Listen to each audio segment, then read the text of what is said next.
procedimentalmente no tiene objeciones, es decir, es una cuestión de confianza que se ha planteado, que se va a plantear respecto de la solicitud del primer ministro de que se apruebe la ley derogatoria de la ley 31355. Estamos conectados con el constitucionalista Omar Cairo para que nos diga qué es lo que piensa sobre esto. Omar, muy buenos días. Exitosa. Buenos días, Nicolás. ¿Cuál es tu opinión, Omar? O sea, ¿cuál es el destino que va a tener este planteamiento por parte del Ejecutivo? Bueno, sí, creo que procedimentalmente no tiene objeciones, es decir, es una cuestión de confianza que se ha planteado, que se va a plantear respecto de la solicitud del primer ministro de que se apruebe la ley derogatoria de la ley 31355.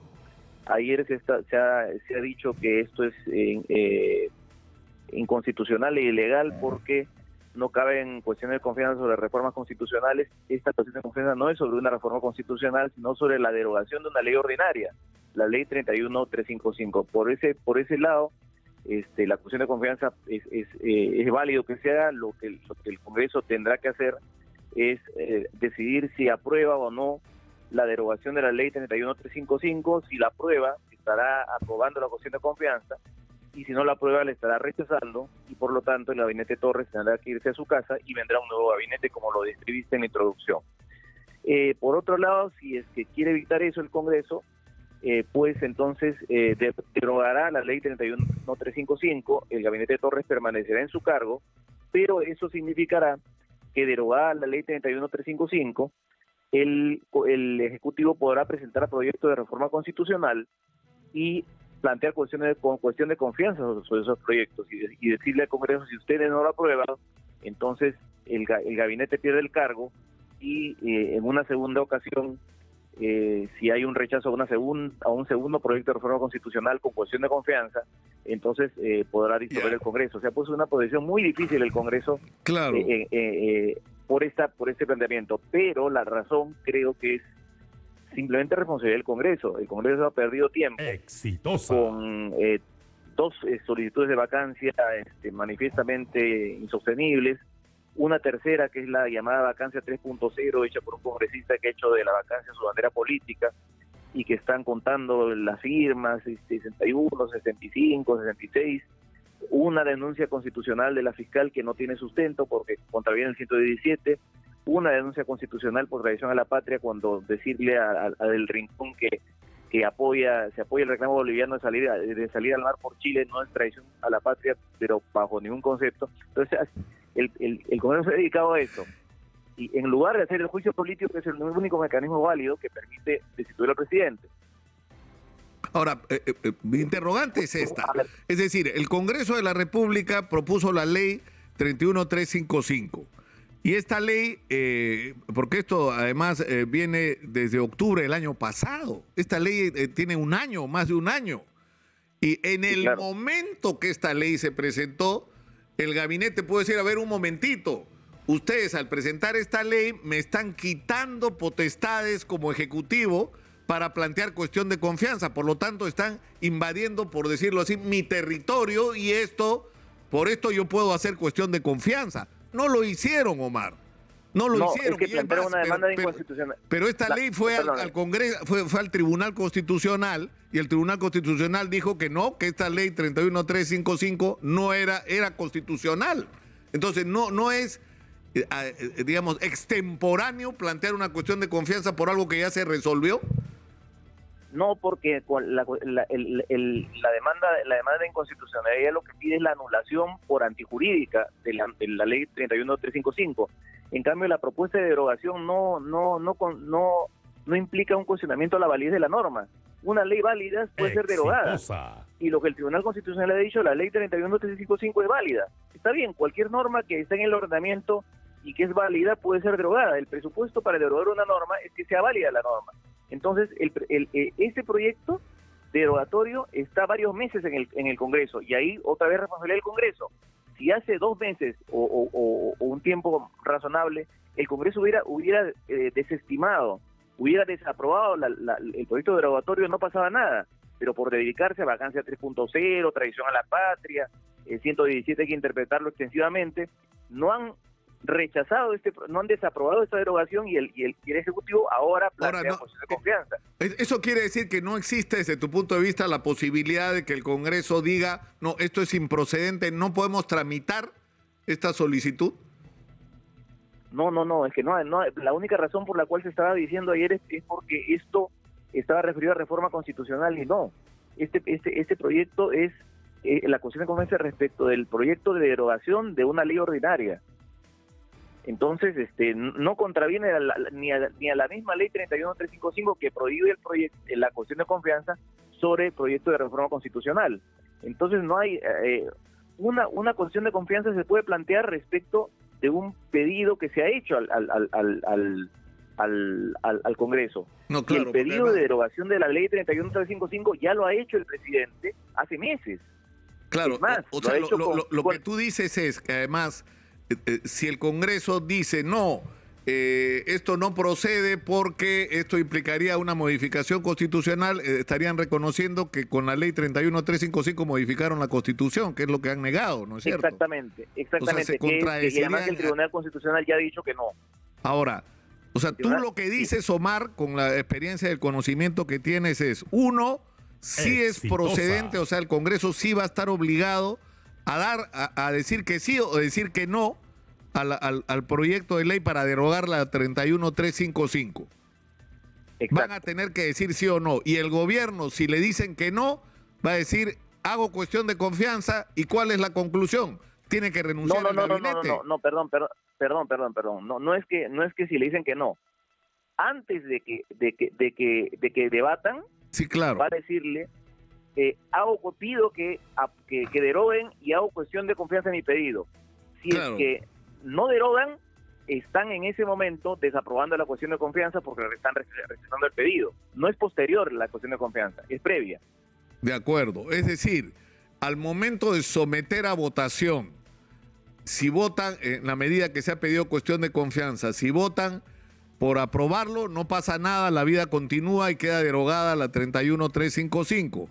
Si dicen sí, no aceptamos la derogatoria, en ese momento se activa el procedimiento de la cuestión de confianza, que ¿qué implicancias tiene? Se supone que... No, en ese momento se rechaza la cuestión de confianza. Claro, pero ¿qué consecuencia tiene a nivel del Ejecutivo? Que pierde su cargo en el gabinete Torres. Se tiene que ir Aníbal Torres Vázquez y se tiene que nombrar un nuevo Consejo de Ministros. Sí. Y ese nuevo Consejo de Ministros, en virtud del artículo 130 de la Constitución, va a presentar su programa de gobierno y las principales medidas que requiere su gestión y hacer cuestión de confianza sobre eso. Y por ahí, en ese mensaje, le propone, por ejemplo, un proyecto de ley para que se legalice el matrimonio entre personas del mismo sexo. Entonces yo no sé si las bancadas conservadoras van a aprobar eso.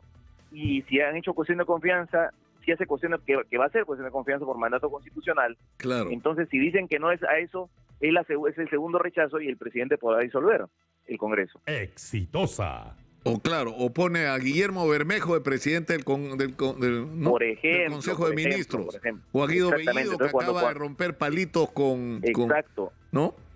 Entonces... Exacto, entonces el día que va a presentar su programa de gobierno, el Congreso, para evitar la disolución, tendrá que aprobar el programa de gobierno en las medidas que requiera su gestión, digan lo que digan.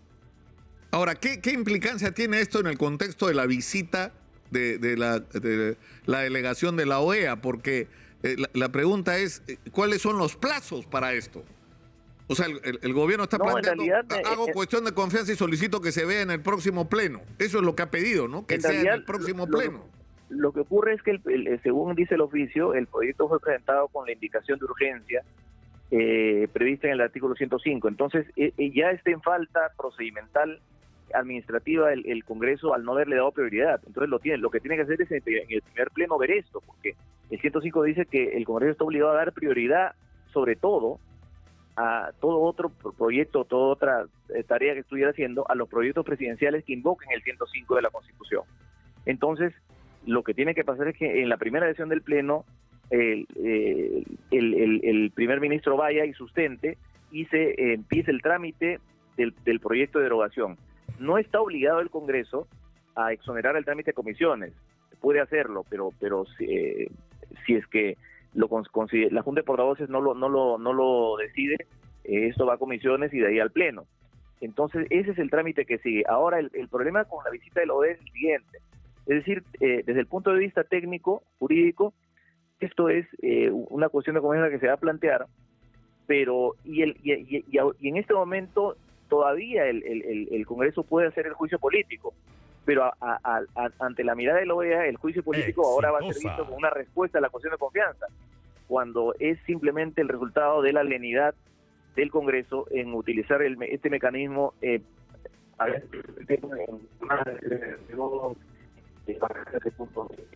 Estamos perdiendo un poco la calidad de tu señal, Omar. Creo que te has movido de donde estabas, pero más allá, es decir, hablaba con César Delgado esta mañana, con César Delgado Biembe, sobre este tema, y él dice que lo que tendría que hacer el Congreso es pasar este tema a la Comisión de Constitución, ¿no? Que ese debía ser el procedimiento, pero como fuere, o sea, digamos, más allá de las circunstancias, lo que está claro es que esto es un cambio en la postura política del gobierno con respecto a su relación con el Congreso. O sea, lo que está poniendo sobre el tapete el Ejecutivo es, señores congresistas, lo podemos cerrar. Es más, empezamos el proceso para el cierre del Congreso, porque ese es el mensaje que está dando Aníbal Torres Vázquez. Bueno, ahora sí, claro, como yo decía, esto es guerra, ¿no es cierto? Ustedes quieren vacar al presidente, bueno, ahora nosotros queremos cerrar el Congreso. ¿Puede ser interpretado así el mensaje? Ahora sí, perfectamente, Omar. Listo, sí, es cierto. En el contexto en que el Congreso estaba con la vacancia 3.0, con la traición a la patria, con la denuncia de la fiscal que distorsiona el 117, el Ejecutivo ha dicho, bueno, yo planteo una cuestión de confianza. Entonces, eso no impide que el Congreso encarrile estos 3 desaciertos que estaba tramitando y plantee un juicio político con infracción a la Constitución. El problema de imagen va a ser que la OEA va a decir, no es que haya infringido la Constitución, que muy probablemente sí la ha infringido, sino que esta es su respuesta a la cuestión de confianza. Entonces va a aparecer el presidente como víctima. Exitosa. Que todo esto lo pudo evitar el Congreso. Se hubiera decidido... Ahora, para terminar, ¿puedes volver a resumir cómo es el procedimiento que tú dices que es al que se debe o se puede recurrir, el del juicio político? O sea, ¿cómo lo planteas en términos prácticos en un minuto? Bueno, un congresista o la fiscal de la Nación puede presentar una denuncia constitucional contra el presidente por haber infringido algún artículo de la Constitución. Esto va a la Subcomisión de Acusaciones Constitucionales, informa a la Comisión Permanente.